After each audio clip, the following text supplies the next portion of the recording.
नमस्कार दोस्तों, इन्फ्राडोज के नए एपिसोड में आपका स्वागत है। तो चलिए शुरू करते हैं।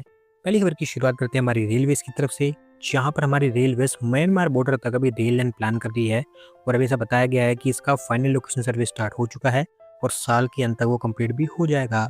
दोस्तों, ये रेल लाइन मिजोरम के अंदर one of the longest rail line होगी रेलवेज की, और एक टाइप से आप कह सकते हैं कि ये बैराबी सरांग रेल लाइन का एक्सटेंशन होगा, क्योंकि सरांग से ये स्टार्ट होगी और हबीशवा तक जाएगी, जो कि म्यांमार बॉर्डर के बिल्कुल पास में ही लोकेटेड है।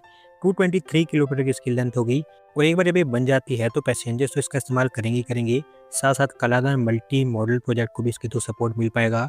और जैसा कि मैंने आपको बताया कि ईयर एंड तक इसका फाइनल लोकेशन सर्वे कंप्लीट हो जाएगा, तो उसी के बेसिस पर डीपीआर कंप्लीट करके रेल बोर्ड के पास सबमिट की जाएगी।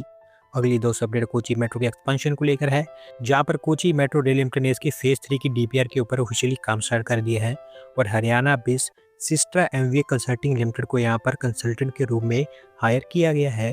दोस्तों, कोची मेट्रो के फेज 3 के अंतर्गत इस मेट्रो सिस्टम को अलुवा से अंगामरी तक एक्सटेंड किया जाएगा। कोची एयरपोर्ट भी यहाँ पर बीच में कनेक्ट होगा। 17.5 किलोमीटर की इसकी लेंथ होगी और मोस्टली ये मेट्रो लाइन एलिवेटेड ही होगी। जस्ट 3 किलोमीटर का पार्ट ये अंडरग्राउंड होगा।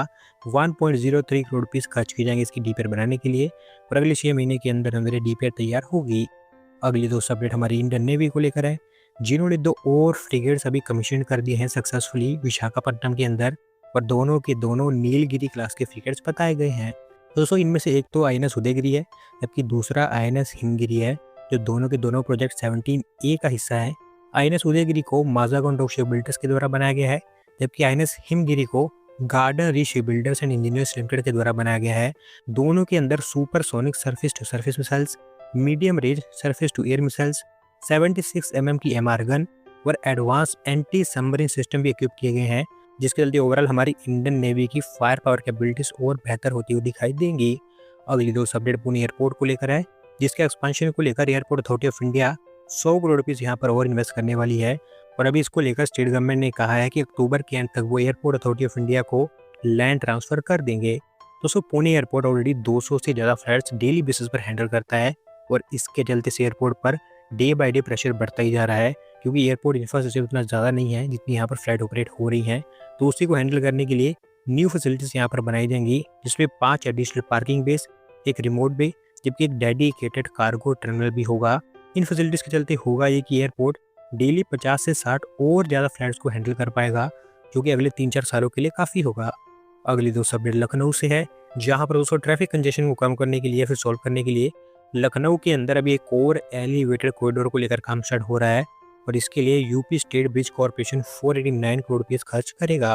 दोस्तों, ये एलिवेटेड कॉरिडोर 3.05 किलोमीटर लंबा होगा, जो पीआईसीयूपी टर्न से शहीद पथ तक बनेगा वाया लोहिया हॉस्पिटल। कई सारे सरकारी ऑफिस और कमर्शियल सेंटर्स यहाँ पर कनेक्ट किए जाएंगे इस रास्ते के बीच। Technical service, traffic studies, soil testing, इस तरह के जितने भी प्रीलिमिनरी काम है वो सबके सब यहाँ पर कंप्लीट हो चुके हैं और अब एक्चुअल कंस्ट्रक्शन यहाँ पर स्टार्ट हो गया है। एक बार ये तैयार हो जाता है तो 2 लाख के आसपास लोगों को इसका बेनिफिट मिलेगा। अगली दो अपडेट तेलंगाना से है, जहाँ पर दोस्तों हैदराबाद एमएमटीएस लाइन को एयरपोर्ट तक एक्सटेंड करने के प्रपोजल दोबारा से रीसर्फेस करने लगे हैं और अभी रेल अथॉरिटीज ने स्टेट गवर्नमेंट और जीएमआर ग्रुप को रिक्वेस्ट किया है कि वो इसके लिए लैंड प्रोवाइड करें। तो दोस्तों, आज से कई साल पहले साउथ सेंट्रल रेलवे जोन के द्वारा ये प्लान किया गया था कि एमएमटीएस लाइन को उमदा से हैदराबाद एयरपोर्ट तक एक्सपांड किया जाएगा और इसके लिए उन्होंने जीएमआर ग्रुप से 6 किलोमीटर के रेल लिंक के लिए लैंड डिमांड की थी, लेकिन उनको सिर्फ 3 किलोमीटर के रेल लिंक के लिए ही लैंड दी गई थी, जिसका एक्चुअल में कोई बेनिफिट नहीं था, क्योंकि अगर 3 किलोमीटर का लिंक नहीं बनाया जाता तो लोगों को दोबारा से दूसरे ट्रांसपोर्टेशन सिस्टम पर डिपेंड करना पड़ता, जो अभी भी उनको करना पड़ ही रहा है। तो ऐसे में एक्सपेंशन बिल्कुल यूजलेस होता।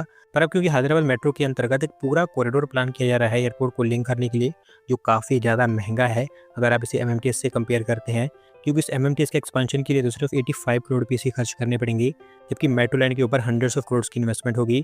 तो इसी कारण अभी साउथ सेंट्रल रेल जोन ने दोबारा से यहाँ पर लैंड की डिमांड की है, ताकि इनको दोबारा से लैंड मिल जाए और जल्द यहाँ पर वो इसको एक्सपांड कर पाएँ। अगली दो अपडेट तमिलनाडु से है, जहाँ पर दोस्तों South Korean footwear maker Hwaseung footwear Tamil Nadu के तूतीकोरिन के अंदर एक नई फुटवेयर फैक्ट्री को सेटअप करने जा रहा है और इसके लिए उन्होंने 1720 करोड़ रुपये की इन्वेस्टमेंट अनाउंस की है। दोस्तों, ये एक basically non leather footwear factory होगी और ऐसा पहली बार होगा कि ये कंपनी भारत के अंदर काम करेगी। एक टाइप से इनकी एंट्री होगी, क्योंकि आज तक इन्होंने भारत के अंदर कोई भी काम नहीं किया है स्पेसिफिकली फुटवेयर सेक्टर के अंदर, और क्योंकि फुटवेयर एक काफ़ी लेबर इंटेंसिव सेक्टर है, तो आगे चलकर जब ये फैक्ट्री तैयार हो जाती है, जो अगले 1.5-2 सालों के अंदर अंदर हो जाएगी, तो 20,000 से ज़्यादा डायरेक्ट जॉब्स यहाँ पर जनरेट होंगी। अगली दोस्तों अपडेट फिर से उत्तर प्रदेश से है, जहाँ पर दोस्तों 7 सालों के गैप के बाद गाजियाबाद मास्टर प्लान 2031 को फाइनली अप्रूवल मिल गई है और इसमें अब गाजियाबाद के साथ साथ लोनी और मोदी नगर जैसे एरियाज को भी इंक्लूड किया गया है। दोस्तों जैसे कि मैंने आपको बताया कि पिछले 7 सालों से गाजियाबाद का ये मास्टर प्लान तैयार किया जा रहा था, तो ऑलमोस्ट 4 बार इसकी स्क्रूटनी की गई थी और अब जाकर इसको अप्रूवल मिली है।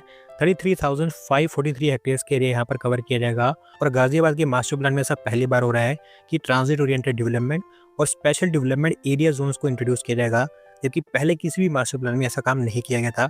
ये पहली बार किया जा रहा है और वो भी मेनली आरआईटीएस के चलते हुए। एस्टिमेट ये किया गया है कि 2031 के आसपास गाजियाबाद की पॉपुलेशन 64 लाख तक पहुंच जाएगी, जो भी 31 लाख के आसपास है। तो उसी के अकॉर्डिंग यहाँ पर फैसिलिटीज प्लान की गई हैं, जहाँ पर इनफैक्ट 40% लैंड रेजिडेंशियल पर्पस के लिए इस्तेमाल की जाएगी, 11% इंडस्ट्री के लिए, 19% ग्रीन एरिया के लिए, 2.2% कमर्शियल स्पेस के लिए होगी और बाकी ज़मीन का इस्तेमाल इंफ्रास्ट्रक्चर डेवलपमेंट के लिए किया जाएगा।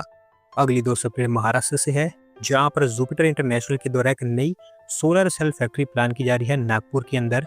और ऐसा बताया गया है कि यहाँ पर वो 15,000 करोड़ रुपीज़ की बड़ी इन्वेस्टमेंट करेंगे। तो ये फैसिलिटी स्पेसिफिकली नागपुर के अंदर बूटी बोरी इंडस्ट्री एरिया में बनकर तैयार होगी, जो नागपुर का one of the fastest growing industry area है, क्योंकि अभी कुछ समय पहले यहाँ पर अवाडा ग्रुप और वोरी एनर्जीज के द्वारा इसी तरह की सेम अनाउंसमेंट्स की गई थी। इनफैक्ट अवाडा ग्रुप तो फैसिलिटी बनकर भी तैयार हो गई है, जबकि वोरी एनर्जीज अभी फाउंडेशन रखने का काम करने वाला है।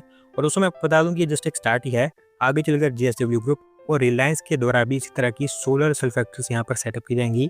बात करो जुपिटर इंटरनेशनल की, तो इसके साथ अगले कुछ ही दिनों के अंदर अंदर महाराष्ट्र सरकार MOU साइन कर लेगा। अगली दोस्तों अपडेट बिहार से है, जहाँ पर दोस्तों बिहार कैबिनेट के द्वारा पटना के अंदर 242 एकर्स ऑफ लैंड अप्रूव कर दी गई है एक्विजिशन के लिए। और ऐसा बताया गया है कि इस जमीन पर एक फिनटेक सिटी बनाई जाएगी, जो कि गिफ्ट सिटी की लाइंस पर ही तैयार होगी। तो दोस्तों ये फिनटेक सिटी स्पेसिफिकली पटना के अंदर फतुहा में बनकर तैयार होगी, जहाँ पर एक multi modal logistic park already बनकर तैयार हो रहा है, उसी के बिल्कुल आसपास में इसको भी बनाया जाएगा। और फिनटेक इंडस्ट्री के लिए यहाँ पर डेडिकेटेड इंफ्रास्ट्रक्चर सेटअप करने की बात की गई है। 408 करोड़ रुपये के आसपास यहाँ पर खर्च किए जाएंगे। हालांकि आपको मैं बता दूं कि अभी इस प्लान को लेकर पूरी तरह से इन्फॉर्मेशन डिस्क्लोज नहीं की गई है। आगे चलकर इसको लेकर कई सारी और अपडेट्स आती रहेंगी, वो टाइम टू टाइम मैं आपके साथ में शेयर करता रहूँगा। अगली दोस्तों अपडेट मुंबई मेट्रो को लेकर है, जहाँ पर दोस्तों MRDA के द्वारा मुंबई मेट्रो की लाइन 4 के लिए ट्रायल्स को लेकर प्रिपरेशन स्टार्ट कर दी गई है। और ऐसा बताया गया है कि मिड सितंबर के आसपास ये ट्रायल स्टार्ट हो जाएंगे। दोस्तों बेसिकली मुंबई मेट्रो के अंतर्गत बहुत सारी लाइन्स धीरे धीरे ओपन होने लगी हैं और बहुत सारी लाइन्स ऐसी हैं जो कंस्ट्रक्शन के फाइनल स्टेजेस के अंतर्गत है। और अभी इस मेट्रो लाइन 4 के अंतर्गत कैडबरी जंक्शन से गैमुक तक का जो पार्ट है, जो कि अराउंड 10.5 किलोमीटर का है, वो पूरी तरह से बनकर कंप्लीट हो चुका है। एल्स्टॉम के द्वारा यहाँ पर कोचेस की डिलीवरी भी स्टार्ट कर दी गई है। 2 रेक्स यहाँ पर पहुँचाए जाएंगे टेस्टिंग के लिए और हर रेक 6 कोचेस वाला होगा। मोस्ट प्रोबेबली आपको इसी साल के अंत तक ये मेट्रो सेक्शन ओपन होता हुआ दिखाई देगा। आज की दोस्तों आखिरी अपडेट पंजाब से है, जहाँ पर दोस्तों भारत सरकार पंजाब के भी रूरल एरियाज में अभी वाइब्रेंट विलेज प्रोग्राम को इम्प्लीमेंट करने जा रही है। और इसके अंतर्गत पंजाब के 6 बॉर्डर डिस्ट्रिक्ट्स में 107 विलेजेस को शॉर्टलिस्ट किया गया है। दोस्तों वाइब्रेंट विलेज प्रोग्राम के फेज 2 के अंतर्गत अभी तक उत्तराखंड, अरुणाचल प्रदेश और राजस्थान, इन 3 स्टेट्स के अंदर कुछ ना कुछ काम हो चुका है। और ऐसा पहली बार है कि पंजाब के अंदर भी यहाँ पर काम किया जाएगा। Health facilities, road connectivity, skill development, youth empowerment और लाइवलीहुड जनरेशन के ऊपर यहाँ पर फोकस किया जाएगा। 107 विलेजेस में से 25 अमृतसर में, 15 फाजिल्का में, 17 फिरोजपुर में, 19 गुरदासपुर में, 7 पठानकोट में, जबकि 24 विलेजेस तरन तारण के अंदर शॉर्टलिस्ट किए गए हैं। दोस्तों आज की वीडियो में बस इतना ही। अगर आप अपनी तरफ से अपडेट सबमिट करना चाहते हैं, डिस्क्रिप्शन दिए गए लिंक पर क्लिक करके सबमिट कर सकते हैं। और अगर आज की वीडियो पसंद आई हो तो वीडियो को लाइक करें, चैनल को सब्सक्राइब करें। धन्यवाद आपकी वीडियो को देखने के लिए।